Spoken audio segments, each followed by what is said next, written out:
Hey, Lindsay, how are you? Welcome to the Retail Heart Podcast. Hi, Michelle. Thank you for having me. I first of all have to say thank you because Tyler's episode aired yesterday. And I know I nagged you so much. Like I hunted you down at shows. I emailed you. So thank you Yep. for making that happen. I really appreciate that. Oh, yeah, of course. And yesterday I was listening to that podcast and I heard your little sorry in advance, Lindsay, for bugging you to get this. But no, it was a great episode. And Tyler's such an incredible leader and visionary. So it was really fun to listen to. It was real. Thank you. It was really fun to interview him. And so now you are with Denik as well. Why don't you tell everybody a little bit about yourself and what you do for the brand? Okay. Yes. So hello, everybody. I do have to just say this is my first podcast. So I'm excited to be here and I'm a little chatty today. So you're going to have to listen to me just, chit chat away. So I am Lindsay Foster with Denik and I am the VP of retail sales. So I oversee all of our wholesale business internationally. And I've been with Denik for 2 years. So I just hit my 2-year mark. And it's just been, I can say confidently, it has been the best company to work for in my history of being in the workforce. So I really love the brand, love the company. And for those of you who don't know who Denik is, we are an artist-driven stationery company. So our main category is going to be the journals, stationery, notebooks, etc. We also have sketchbooks and pouches, and then new products coming down the pipeline as well. So, yeah. So, okay, I want to touch on super fast is you had said this is probably the best company you've worked for. I also, one of your team members reposted or did a post on her stories about listening to the podcast and how much she loved working for this company. Tell us a little bit about the company culture. Oh my gosh. Well, I'll start with a story. So it was my first day on the job and Tyler just said, hey, we need a leader to come in and grow our distribution. So my experience was with the rep agencies with my prior company. Denik at the time was selling direct to buyers. So he was like, yeah, I want you to build out the rep force and, do what you do. So my first day on the job, I said, okay, where do I start? And he said, Lindsay, I hired you because you're an expert and you know more than me in this area. And I trust you and you have my full support. And I want to do anything that I can to empower you to make decisions for yourself and to really build this up. This is kind of your baby now. And I want you to feel like you have my full support. And so whenever I would come to him with questions, of course, he was a thought partner, but he would always lead with, well, what do you recommend? And always kind of put that back on me to get my juices flowing and to use my experience and feel empowered to make those decisions. And so I would say in terms of the culture, it's the most empowering culture that I've ever worked in. There's no hierarchy. Everybody is on the same team. And that's what I love most about it. I mean, just like as if I wasn't already Tyler's biggest fan, but anybody that hires somebody to do a job, whether like a small job or a very large, important job, honestly, I think saying to you, this is why I hired you. This is your job. This is what whatever you need, I want to make you be able to make this happen. And I can't begin to tell you how many owners, managers, whatever, want to micromanage the process and not allow the employee to grow and flourish and really challenge themselves. And they may make mistakes, but honestly, you're not going to get the same results if you try and micromanage the process. Absolutely agree. The growth that I've experienced within my own self, and we'll talk today a little bit about my personal development journey that I've been on, my whole life. But the growth I've seen personally and professionally has in great part been attributed to the trust that my leaders have given me at Denik. And I have felt so much empowerment because of that. And with my team, that is what I want to instill in them is like, hey, you're the leader of your own area of the business. I don't care what you're doing. If it's customer service, if you're on the fulfillment side, pick, pack, shipping, whatever it might be, you are empowered. And I want to hear what you recommend because you know the Love business that. best in your area. And, and there's all of us are experts in our own way. And we can be thought partners, like I said, but man, it's just, we're all smart people. We can come to the table with solutions. It's a great term, thought partner. Yeah. That is I love that term. I'll credit my my colleague. He says that all the time. I'm like, I love that term. Tell us a little bit about what you did prior, your history, because you've been around the block in retail and whole, like you've done a lot. Yeah. So I started retail and just in the workforce from a very young age. I started my first job actually was a paper girl.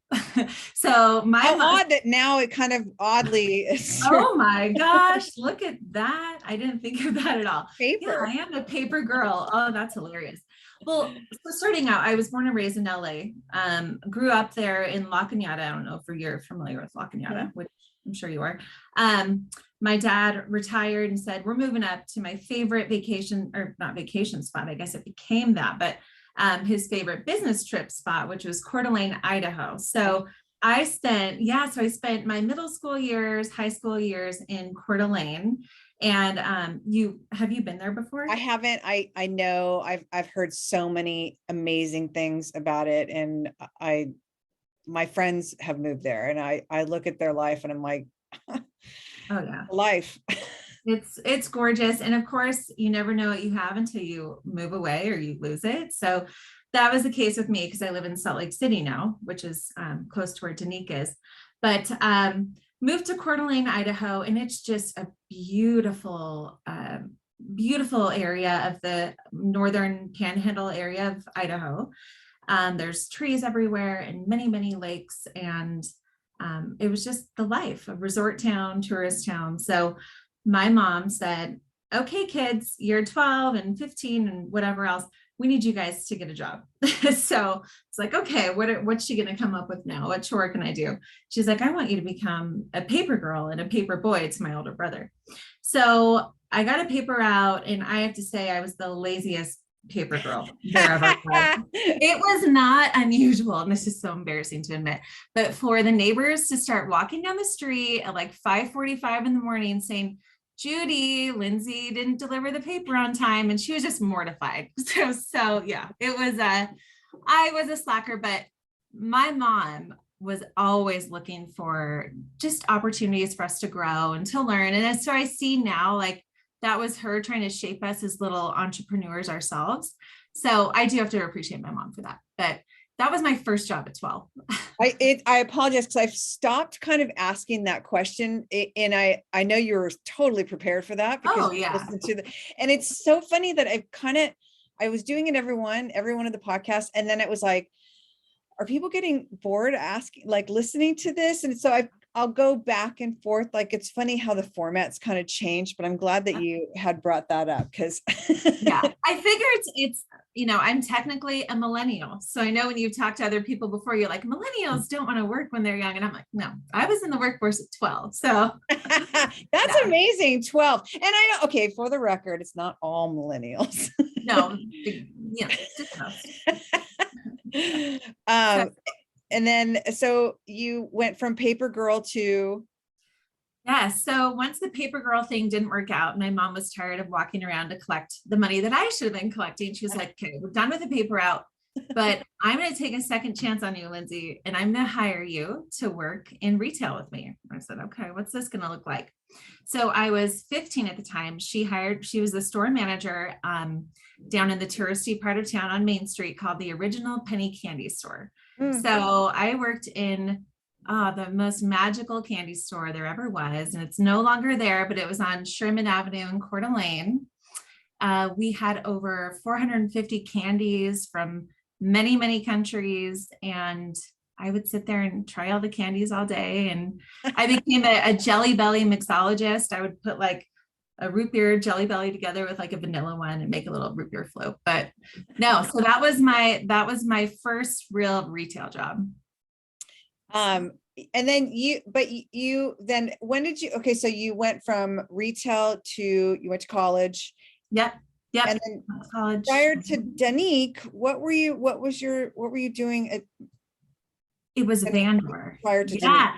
So, yep. So college, actually after college, I went to beauty school, got my cosmetology license. Oh. And then, yeah. So, I was studying sociology and decided to flip the script, just go get my cosmetology license, and then took a long hiatus.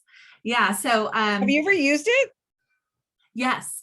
So I, after my cosmetology days, I went back to retail. I worked in a clothing shop in Provo, Utah called Cozy Clothing.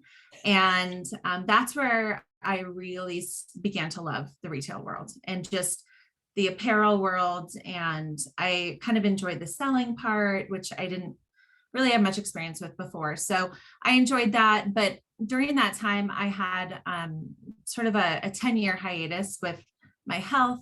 I had a long-term disease with an eating disorder, and it really kind of stripped my life away from me for those 10 years. So after beauty school, I didn't get my first salon job till I think it was 8 or 9 years later.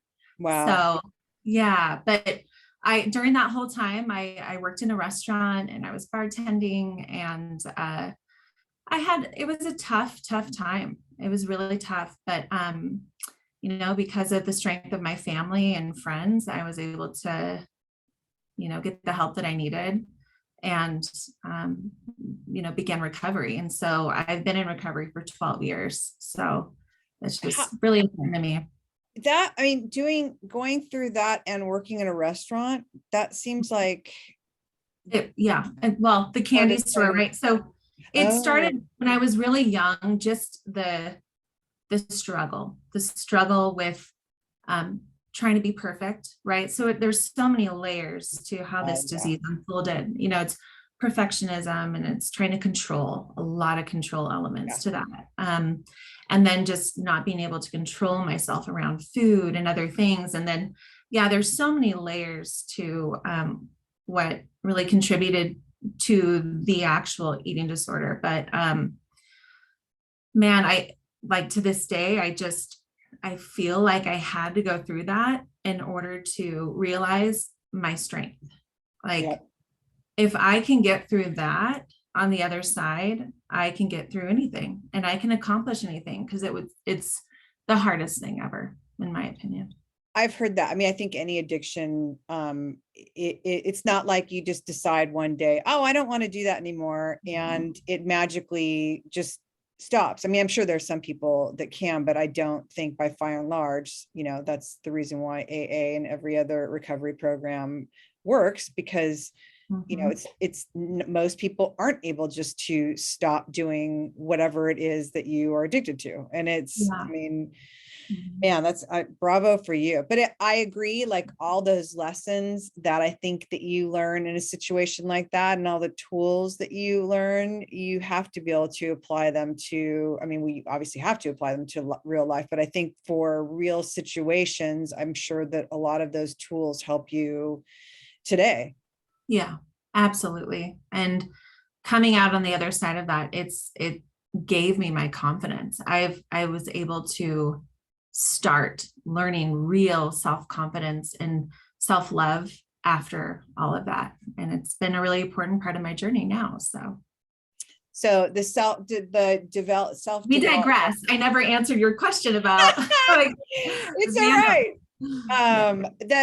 So all the self-help books that because I'm a total self-help junkie. If anyone has seen my MC Design Collaboration stories, like I take pictures. I'm sitting here looking at a stair step of books and they're everything from business self-help to personal. I'm kind of addicted to those kind of books, and bookstores in general, because you and I go back and forth on books that we're reading that I'm not allowed to go in a bookstore anymore now, because I tend to come out with more books that I just put into a pile that are supposed to be on behind the ones I've already had. Same, true book addict over here. But yeah, I love those same type of books, and it's quite frequent where you'll find me reading like 3 or 4 different books at a time, and thank my ADD for that. But I like to have some variety. I like to have a novel or a, you know, you're a badass type, and then a Harvard Business Review, you know, something that's going to help me in my career. Have you read this one? Yeah. Oh, Badass Habits. Yes, I have. She's so good. Have you read this one? What is it? No, Self-Made. Nellie Galan's my old client. She's one of the top ranking female Hispanics that she ran Telenuevo back in the day, but she's like, she came here from Cuba and with like nothing and built up this giant empire. Now she goes around and speaks to other Hispanic females as well as, you know, just female entrepreneurs. I mean, it's an amazing book. I mean, one of my favorite lines was, there isn't a Prince Charming, you need to be your own Prince Charming. Hell yes. I love that. Self-made. Yeah. Okay. I'll put it on my little stack of books that I need. Talk about sides going sideways. Uh-oh, you're frozen.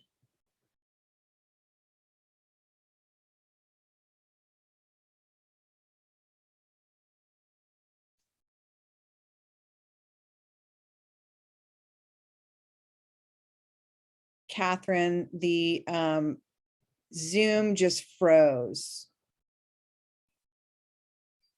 So I don't know if Lindsay's going to jump back on.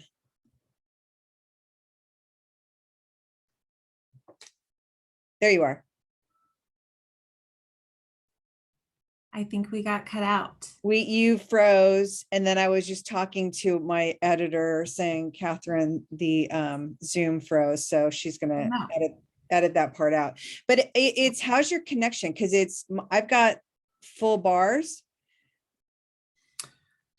I always have great connection here. I seem to have good connection, so I don't know what that was about. It caught you in a great shot. I mean, you were smiling. Okay.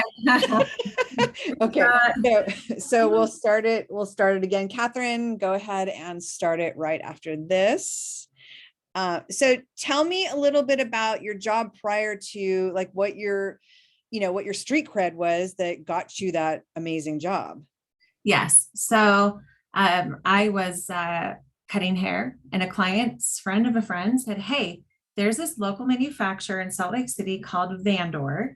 They are looking for an entry-level position.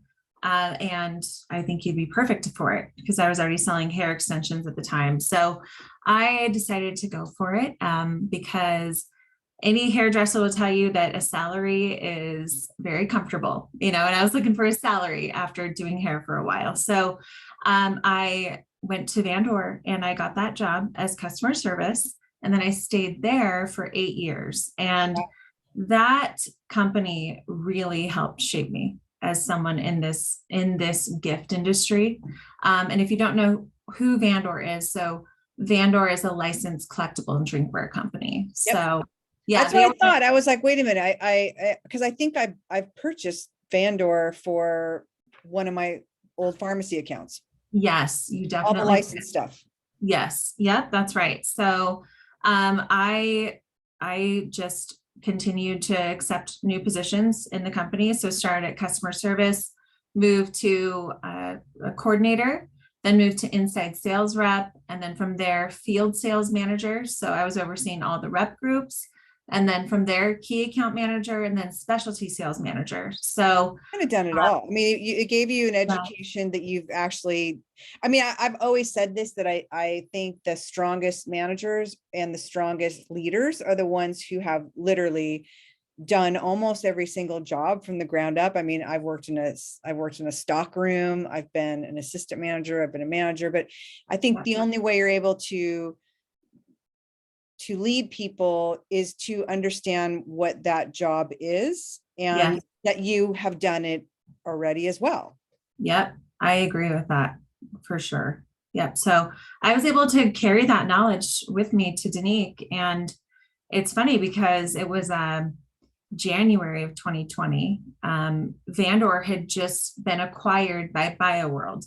So they are a much, much bigger company than Vandore. They are the leader in licensed everything. So apparel, accessories, footwear. The only category they didn't have was drinkware. So they wanted to acquire Vandore for obvious reasons. So that closed. And then I went to market in January. I was in Atlanta, Vegas, Dallas, all the places. And I was hearing about this Wuhan virus, right? And of course, giving everyone hugs and just not really understanding what was going on. Came back from market and got sick for 2 weeks, couldn't smell or taste, and didn't know what that was. But so that was before it was like, before it was really here, right? Or yeah, was that when apparently they said it wasn't here, but a lot of people suspect it was here prior to Christmas even. But I don't know. All I know is that after that market, were you there January 2020 doing the show? Yeah. So did you get sick back I got then? really sick. That was because I think, I mean, I don't know if that was it. I'm assuming that's what was it, because I managed to stay the whole entire, whatever, since they closed us down till we reopened till now, till last January. I actually was able to stay well and fine. I mean, I still had vaccines, but I never got sick and again until last January. But because I had it for so long, like I was sick for, I think, almost a month, that January of 20, that right before it was announced that it was going on in Wuhan and stuff. Yes, same. And a lot of my friends in the industry all got sick too after market. So, but anyway, got home from market and then back in the office, all of our POs were being canceled by our retailers. So Walmart was canceling POs, Hot Topic was canceling POs, and it was looking pretty bleak. And so BioWorld went through a round of furloughs and then layoffs. And I felt really uncomfortable with my position and what was going to happen with specialty, because all of our retailers had to close their doors, as you know. So it was a tough time. And I actually really started my personal development at that point. I was like, if I can't control this stuff, I got to control my mental health and wellness. And so I really put a lot of energy into that. And one day, Tyler Tolson called me, and he is the founder CEO of Denik. He's like, "Hey, Lindsay, remember me, Tyler?" And I said, "Yeah." He said, "We met a couple of years ago. We had just been chatting a little bit a few years prior." He said, "Yeah, well, back then I wasn't really open to remote work, but now that the whole world's shut down, what do you say?" And I was like, "You know what? This is exactly what I've been manifesting. Something like this. Like, this is my time." Because back at Vandore, I was one of 20. So it was still a really small, family-owned tiny company. BioWorld had 300 plus employees. And I knew that my specialty independent section just wasn't their business model. They didn't really have rep groups. They called direct. So I knew over time my position may have been dissolved anyway. And I didn't want to wait for the next round of layoffs or furloughs. So I said yes to Tyler, and he hired me in June of 2020. So it was a wild ride, because it was a scary time to come on board and try to sell and like prove myself that I know what I'm doing. Yeah, trying to sell when the world shut down. And I mean, because we missed what, two shows, Yeah. I mean, like realistically a year of shows. Yeah. And your job is to go and to manage the reps and rep groups and get, foot in doors. And so how do you go about that in full closure? Yes. So let's see, the July market didn't happen. So I was at Denik for maybe a few weeks. And I knew that my goal coming on the scene at Denik was to expand the market of reps. And I knew that they were all at home. No one was driving anywhere. So I called a friend of mine at a prior agency that I had been partners with in the past. And I said, "Lori, I have this new line. What do you say? And she said, yes, because I'm booking out with key accounts right now. Like they can't stop buying, right? So Yeah. key accounts still had to book out their business. So they were able to open up Fuego, Attic Salt, Hallmark, Hot Topic, PacSun, almost out the gate. I phoned Matt, good friend at Fine Lines, and I said, actually, it was Kim Swanson. I phoned Kim and I said, Kim, I have this new line. She's like, you know what? I think this actually might fit in with Matt's line package. So she connected me with Matt. And so Matt was my first partnership on the agency side. And, you know, he took a chance on us because it was a really hard time. And generally speaking, as a manufacturer and as a sales manager, you're supposed to set these really aggressive goals starting out. But you know what? In the phase that the world was like, I was lucky to have a trusted partner that historically has done so well for other brands that we just held hands together along the way. And it took a lot longer to ramp up. But now we've had to increase our sales goals together because they are killing it for us. So yeah, it's awesome. Where else are you guys represented? We are also in Canada. So we're with David Youngson and Associates. We just launched a partnership with Roadrunners in the Southeast, Mid-Atlantic, and now in the Southwest. So yeah, really excited about that. So we will be exhibiting in Atlanta for the first time ever for Denik in July. I will be there, so I'll have to come. Are you going to be at the show? I'll have to come by and say hi. Yes, absolutely will. I haven't been to the Atlanta show and as a buyer, because I'm always there pre-show to set up for Peking Handicraft, but I haven't been there as a buyer in probably 8 years since I was with Sweet XO. And I'm so excited because that is such an exciting show. It's so big and there's so much to see. So I'm excited for you guys. Me too. And if the elevator situation doesn't excite people, I don't know what will. Because when you get into those elevators, you're like, well, I don't know how it is now post-COVID, but you're like nose to nose with all these strangers. And everyone's just trying to get up to the 15th, 16th, 17th floor. And it's so fun, so energetic. It's getting home, getting out of the elevators, getting on the way, trying to get out when the elevator is full, and it will still stop and open. You look at a full car full of people and it closes again, then goes. But it's definitely a little bit different now with the COVID, like not as many people. Although some people now are just like, I mean, Texas is like, what pandemic? Right? I know. Yeah, wild. So tell me a little bit about what you do on a day-to-day with Denik and what are some of the exciting things coming down the pipeline with all the shows, because the shows are coming up. By the time this comes out, I think Atlanta will be put to bed, but we'll still have Las Vegas. We'll still have, I think what other shows are there? There's Vegas, Atlanta, there's Toronto. So we'll still be in show mode. So tell us a little bit about what you guys, exciting new launches and what you guys are excited about. Sure. So we have been checking off a lot of marks on our list because in our go-to-market roadmap, it is show season. And that means catalog just finished up. We just launched that on all wholesale selling platforms yesterday. And if you follow Wholesale Denik, no, it's Denik_wholesale on Instagram. It's a private page because it's a wholesale side. So it's me behind the scenes there if you want to come find me on there. But I just posted a reel and some other things giving a snapshot of what our new catalog holds. So we have over 25 new items this summer, and we are featuring 3 new small batch artists. So if you follow the brand, you know that it's our network of artists that really make it happen for us. And we always love to feature the artists and their backgrounds and, again, their beautiful art. So we are featuring 3 new small batch artists as well as a reasons and seasons section. And I personally love this because we know that buyers buy by concept or season or holiday, right? So we are trying to make it as easy for the buyer as possible by laying it out from January to December. New year, new you. Valentine's Day, Easter, Mother's Day, Father's Day, Dad, Grad, Pride.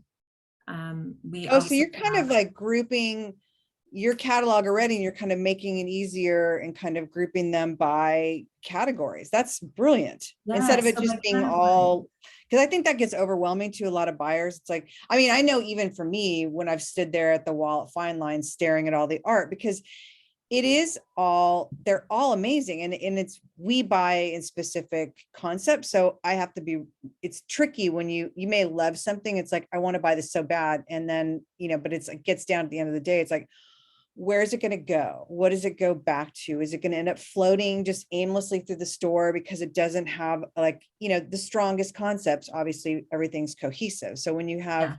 but I know for myself, I'll stand there like, what the mushrooms is what we went with this year, but that's brilliant for putting them in categories like that. So it makes it so much easier. And I think it's for buyers, it's like a click moment, like, oh, I didn't even think about that for Valentine's Day. Or Right.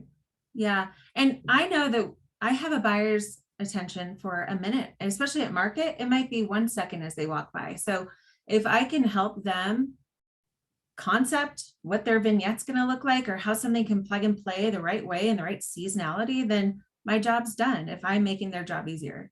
So we have our catalog laid out with all that new product, which is actually shipping now. And that's one of the benefits of Denik and why I took the job in the first place, because we produce almost all of our notebooks in the USA, and we print in small batches. So there is very little turn time period and wait time.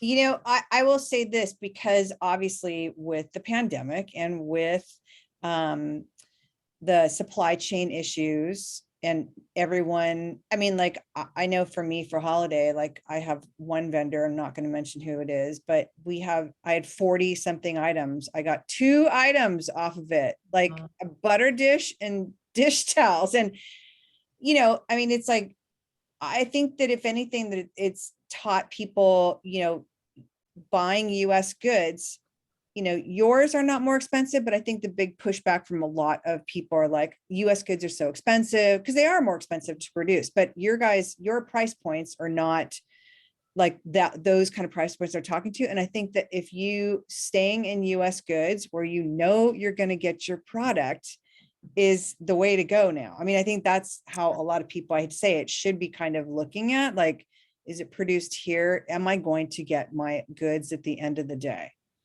So important. And so what my job is to make sure I am clearly selling only what we have.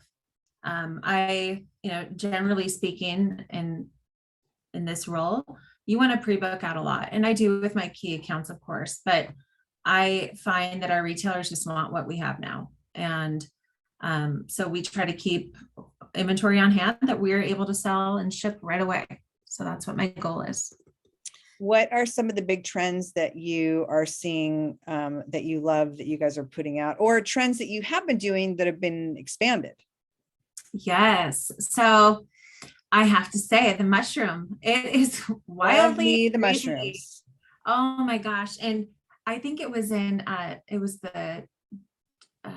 about December of 2020.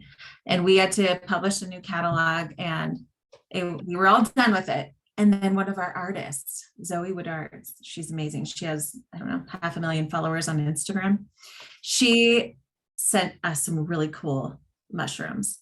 And I was like, we got to get this in the catalog. And they're like, Lindsay, I don't know, this is not really a trend. We've already seen this. I'm like, please. So if we don't sell this, I will personally buy it. Like, I will buy it, I promise. And the navy mushroom is our #1 selling notebook, and it still is. And that was, in 2020, and we're barely just now seeing it more mainstream. So I still think there's some legs with the mushroom trend, and it fits in very well with cottage core and autumn themes. So, and 70s themes. I mean, it kind of runs the gamut. Well, Vroman's bookstore, is one of your accounts. So my friend Fabian is the buyer, and he concepts like I do. And I finally made it to the store, and I had a chance to walk through and see all of Fabian's amazing concepts. And one of them that I love is like kind of UFO conspiracy theory. And like the mushrooms were part of that. And it's like, it's so trippy. And he did like the 70s style mushroom, like kind of the psychedelic.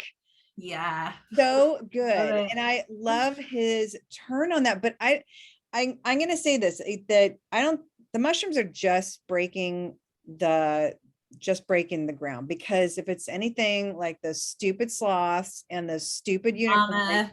and they still sell, but Yeah. I mean, those things, I mean, seriously, like driven into the ground. And this is going back 6 years of unicorns. Like sloths are still relatively new, but the mushrooms, like literally the mushrooms are just breaking the ground, so to speak. I mean, it's like they're not going anywhere. And I can't wait to see like how you guys expand that. Mm-hmm. Because you guys did everything from the really delicate feminine mushrooms to like the psychedelic mushrooms. That's exactly right. I'm looking at them right now. We have a taro mushroom, pink mushrooms, midnight mushrooms, which is like a whimsical floral celestial mushroom vibe. It's all in one thing. We have moonrise forests, mushrooms, and it just, we're going to continue to give you more iterations of that. And our artists are on the edge of trend. And if our artist partner sends us something that we just can't do without, we will launch it the next day. That's how quickly we can produce. So yeah. So, I mean, in terms of the trend, oh, did you want to say something? Oh, no, it's like, as far as the trends, like what else are you seeing? Yeah. So, along with what you said, the whole like alien UFO thing, we just launched a collection. There's Area 51, like some super cute alien stuff. Love that. Yeah, skulls. We do have add-ons to the tarot trend that we're seeing. So I was just going to say tarot, when you said mushroom tarot, because tarot and crystals and astrology, like it's weird because usually when it comes to trends, apparel, it starts in apparel and it rolls down to gift a few seasons later. And this is the first time where I've seen the trend of astrology and tarot and like astro signs and whatnot. This is the first time I've seen it go from gift to, I started seeing it in magic. So apparel, like there's a couple pajama companies that did this amazing astrological sign pajama. Somebody else did something else with stars and moons. I mean, it was interesting to see the jump because usually it's the other way around. I wonder if that had anything to do with the shift in consumer purchasing during. It may have. Because were apparel sales down? No, apparel sales are like oddly. Weren't they down though at the beginning in 2020? Mine for my stores, apparel is, and this is pharmacies, apparel is the number one department and has remained the number one. The only time it kind of dropped off is when we were in dead closure. And, so what happened for me with where it comes with apparel and gift, when the way the shutdown happened, because apparel is fast fashion, it comes out so quickly. Fast fashion was affected first, like goods that I wrote at Magic in the fall, I'm calling on now because we're writing for spring. I'm calling like, hey guys, I'm just checking on. They're like, yeah, these factories are closed. So factories were closed. Nothing had been officially here yet. So all of my goods from that were affected. And then, trickle down, then now it's US is closed and whatnot. By that point, the Chinese fast fashion production was back going, only they had nowhere to ship it to because our ports were closed. So it was odd. The only time I had low sales were when I didn't have any fresh new goods that I would have had. And the only things they were showing at fast fashion were old from like, they were pulling sweaters out and fall stuff out. And it was like, I can't show this for spring, but that was the only time my sales for apparel slowed down, was because of, it got affected before the gift industry got affected. And then it was like flip flop. Apparel was through the roof and gift, it was like, good luck. Oh yeah. Yeah.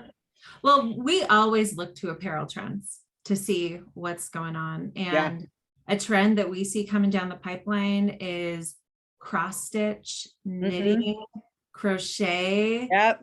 And you see it in fashion right now, Yep. like on shelves. And so we just launched our first iteration. It's the front I notebook. love that. I saw It's that on your Instagram the other day. Now, is that yeah. actually, is that the one that's actually embroidered, or is that, Correct. oh, It that's amazing. It's embroidered. It's a hardcover embroidered notebook. It has the ribbon for bookmarking and then beautifully intricate cross-stitched flower on the front. And there are several little So flowers. is that production, the sewing production, US production? That is not. Okay. So anything with those special features like our embroidery collection or our pouches collection is done overseas. Okay. Yeah. Did you have any challenges getting it out on time, or was that something that was meant to come out earlier? It was stalled? No, actually, I'm seeing our ETAs from overseas shorten a little bit. Just Okay. so your listeners know, it was 6 months for a while, where in the past it was 90 days, but Yeah. turned to 6 months. And this is going to arrive on time. This is going to arrive for 7/15, which is exactly what I anticipated. So it was about a 4 So month. good for fall. Like, I Yeah. mean, a fall, like, to me, fall is always like yarns and, like the quilting and crochet. I Cozy. mean, so good. Oh my God. I have a million ideas to do with window displays with crochet. It's and cross stitching. I can't wait to see what you do because I know it'll be very creative. Tell me, so you're involved also. My dogs are like losing their mind. It must be close to dinner time. It's like they have this internal clock, and they literally will start badgering you like round this time. So it's quarter till their dinner time. Uh-huh. So I apologize if you can hear them in the No background. worries. So you're involved in the catalog production as well. So are you Yes. doing all the staging and all the styling? No, I don't. Our art director and marketing team handles that, but I do oversee the marketing direction for the catalog and just this wholesale side of the business. So, yeah. We had talked a little bit about, you wanted to touch on, was it social media and working? Yes. Tell me a little bit about like how it works, because you guys have a very strong social media presence. Yes. And I've said this a million times over, that those who have been left behind during this pandemic phase, like, were not embracing social media or didn't. And I can't begin to tell you how many, I don't know what it is. Fashion is all about social media. It's all like, fashion is very involved in it. Gift is not so much. And I don't understand it, because it's still, to me, it's because Instagram is all visual and TikTok now is like the thing. But tell me a little bit about your philosophy on it, and Denik's philosophy on it, and how has it worked for you? Yes. So Denik has a very strong following. You can find Denik brand at Shop Denik. And we have about, 43,000 followers. And Wow. that was Tyler's baby. We've been in business for 11 years. He started it from super grassroots, and he would just post pictures of art inspiration. And that is still what our B2C page looks like, is inspiration for our notebooks. So it's more of an inspo page. I have a private Denik wholesale page, which is showing our catalog. It's showing what's in stock. It's showing and sharing how other retailers are merchandising our products. So I decided. Oh, I love that you guys are sharing how your other retailers are showing it. That's fantastic. Now, the reason why I did this was because, when I stepped onto the scene at Denik, it was mid-pandemic, and no one was buying. So I needed to connect with our customers. And so I just started this page, and I have, 600 followers. So not a lot, but a lot of them are my reps. A lot of them are active customers, and I want them to see what we have coming down the pipe. I want them to vote when I post a poll that says, do you want this design to come out or this design? I want them to share what's going to sell for them. I love that you do that. so important, because I think that a lot of brands don't ever ask the customers, like, what would you like to see? Yeah, I want to know, and I'll even do open-ended questions. What trend do you want to see us design for this upcoming spring? So it's a great place for me to engage with our buyers, because I know that they're scrolling through their phones after a long, hard day with their glass of wine. And it's a good way for us to just connect. And it's not a wordy email that's sometimes can be cumbersome or annoying, so it's just a very casual way to connect. And I like to support my reps that way. I like to reshare what they're sharing and engage with them on there and just let them know that I appreciate what they're doing, because I know that they work really hard and it's been a challenging time for them. I think that, the scrolling at night thing, it's what I do very often, but I have to figure being able to see other people's displays and what other people are doing with it is super helpful, because, there are some retailers that share a lot, and there's some retailers that don't, because they're afraid people are going to knock them off or whatever. And it's like, there's enough room for everybody to do it. But I think if anything, even if you just take inspiration from what somebody else did and you tweak it to make it your own, but it's like, what better way to find inspiration than, how do people find you on this group, by the way? Exactly. It's Denik _wholesale. Okay. And that's through Instagram. Correct. Do you guys utilize Facebook a lot or no? No, I tried that. I tried to engage with reps on there, and I find that the reps are more visual and they are on Instagram. So yeah. And then you are involved in the gift. Yes. It's a long title. It is. So we just call it GSMA, but the Gift Sales Manager Association. And it is such a wonderful organization. I can't say enough of good things about it. I was on the wait list for many, many years, wanting to be accepted into this group of brands sharing wisdom together. They're sharing wisdom on what's working. How's your business working? Are you seeing new ways buyers are buying or reps are selling? And it's a great place to come together. And for a long time, I wasn't accepted in because they wouldn't allow two of the same category to be there for obvious reasons. But now it's open. It's open to everybody. And the wealth of knowledge in that room is incredible.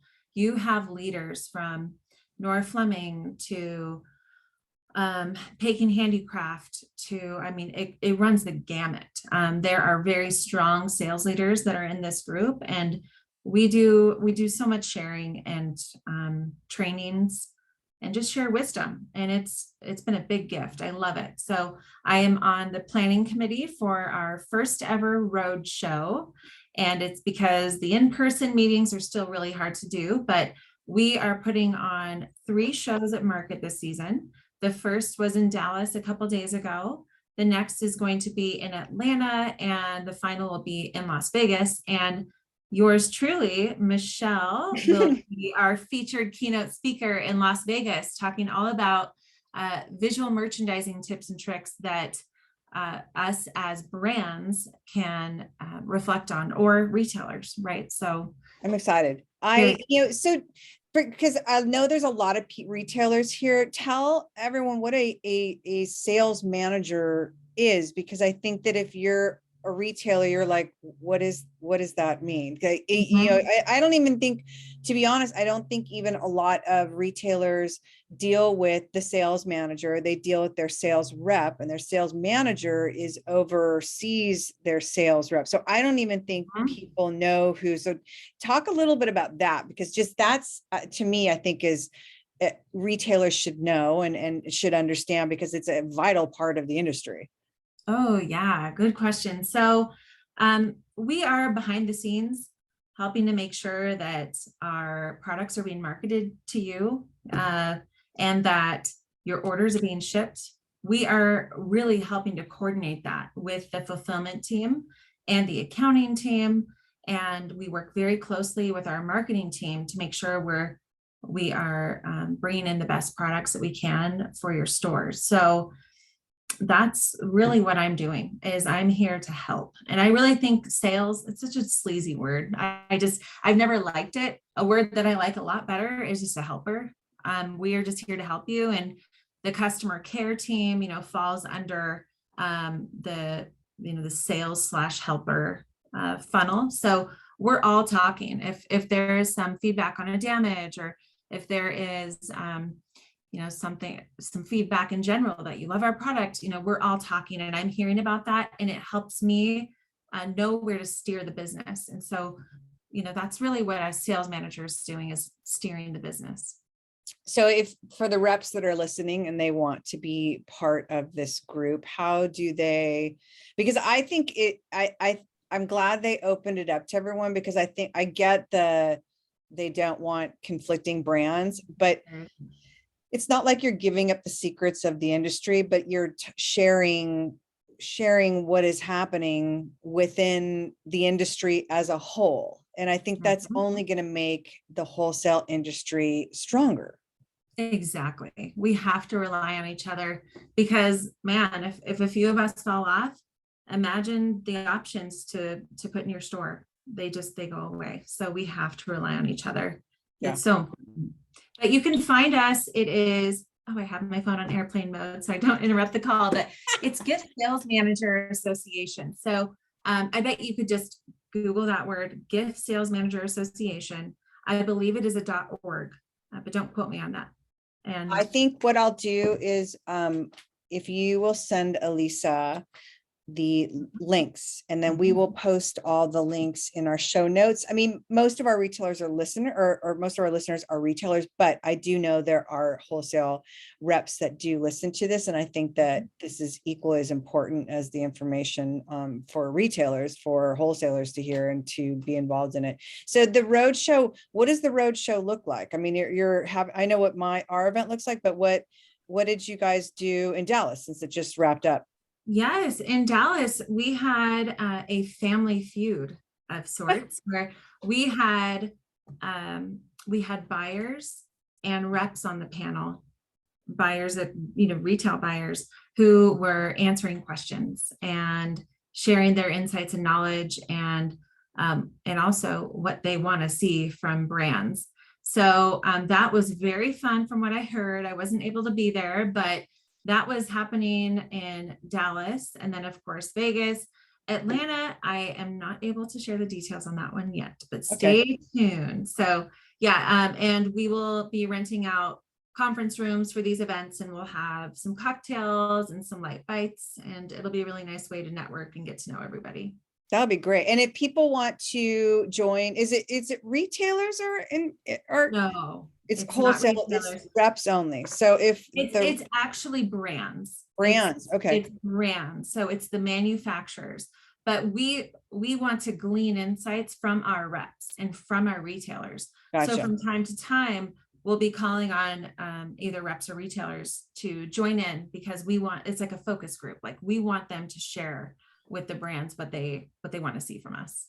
Which I think is valuable. The retailers obviously are like in the trenches, that they know best. What a better place to get your information. So I always ask everybody a couple extra questions at the end. Because you're in a very creative environment, where do you find inspiration? Oh man, my ADD does it all for me. I am always I'm always on, I'm always online. And you know what? I have to say, our retailers are so inspiring. I'm on the wholesale Instagram all the time. It's my scrolling. I love that page. And I am so inspired by what they're all doing out there. They're giving back to their communities. A lot of them are, and they're getting creative with how to market on social media. And that fuels my creative social media juices. If I see someone post a cool reel, I'm like, that's so creative. And yeah, I want to do that. Or if I see somebody, doing a live, like, what do they call it? Just live selling. I love those. Creative. I mean, you're creating this sense of urgency with the consumer to just comment sold. So I am always so just highly influenced by our retail partners, to be honest. And then where do you find, because you obviously are very busy, I think I know the answer to this, but where do you find balance? Oh man, balance for me is absolute key, just to keep my mental health in check. And it is honestly waking up in the morning, putting my phone on focus mode. That is the first step for me. What is focus mode? Oh man, it's going to change your life. So I know iPhones have it. I have an Android. It is, if you put your drop down top bar on your phone, you'll see focus mode. I believe they are both called that. It might not be one of the top features, so you have to scroll through to find it, but it's key, because what you can do in focus mode is you customize what apps you want your phone to have available during that time. So I will shut down social media. I'll keep my child's daycare one on because that's important. I'll keep on text messages because that's important. Phone calls, of course. But I will have my meditation app available. I will have, usually it's just those. So putting on focus mode.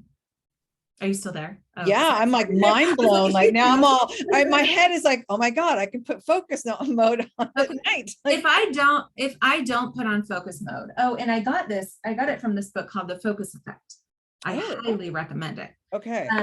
Right. But for me, it's turning on focus mode. I head straight down into my office before anyone wakes up. And my office is also, you can't really see it here, but it's my sanctuary. I have candles and I have my stones over here, my tarot cards. Oh my God, I love it. Yeah. I'm an avid journaler. I love to journal, and my recipe in journaling is always either brain dumping and just letting it out. Just put it on paper. Okay, I know I'm going to go down a wormhole because I've heard the brain dumping and I know the journaling thing. I get in front of a journal and I know this has nothing to do with, but as far as like mental health and balancing and stress, like I think that everyone can learn from this. So brain dumping, please explain that, because I have literally sat there. I have equal amount of journals that I have. And what I've found out from me works but it's not journaling. It's like 10 items of gratitude every morning. But I sit there in front of a blank page and it's like, what am I supposed to write? And I think a lot of people look at a journal. It's like, you've heard about journaling and it's best for your stress and your well-being. But I think a lot of people just stare at the blank page and say, I have no idea what I'm supposed to write. Yeah, it can be daunting staring at paper, but the brain dump is a great exercise to help you get familiar with writing again. The best thing about writing is that it is literally your stream of consciousness writing. You can't really get distracted if you're writing. So the best thing to do is just write what's in your mind, and especially the things that are stressing you out.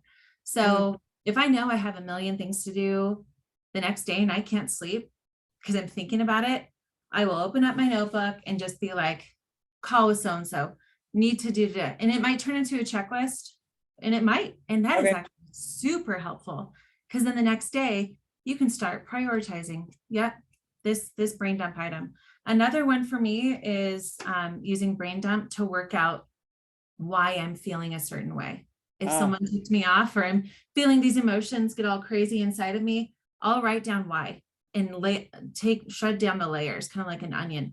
Why, and just dump that way. I love that. Okay. Yeah. So the list thing is like, I will, like, I'm 50 something and like, you no longer sleep. It's like no secret that you no longer sleep full nights anymore, but God forbid you wake up like at 2 or 3 in the morning, and swear if you start going there with like what I have to do for the day, I might as well just get out of bed now. But I that is a brilliant idea of like, before you go to bed, just dump out everything that you're worried about or you have to do the next day, because that's literally where my head goes in the middle of the night. Like, oh, I have to make that phone call, or oh, I forgot to email, or it's horrible. But that is brilliant. Fine line. Thank you for explaining that. Yeah. So the brain dump, and then my favorite recipe for a journal entry are 3 things. if it's not a brain dump, right? My three things are three things I'm grateful for. I believe in gratitude. It really shifts the mind. The second is three things I love about me. So usually I'll just do I heart me, and then I'll do my 1, 2, 3.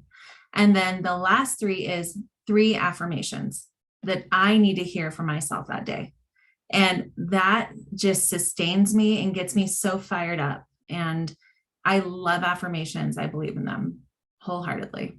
Affirmations, I love. I have a hard time sometimes with those. The other one I have a hard time with is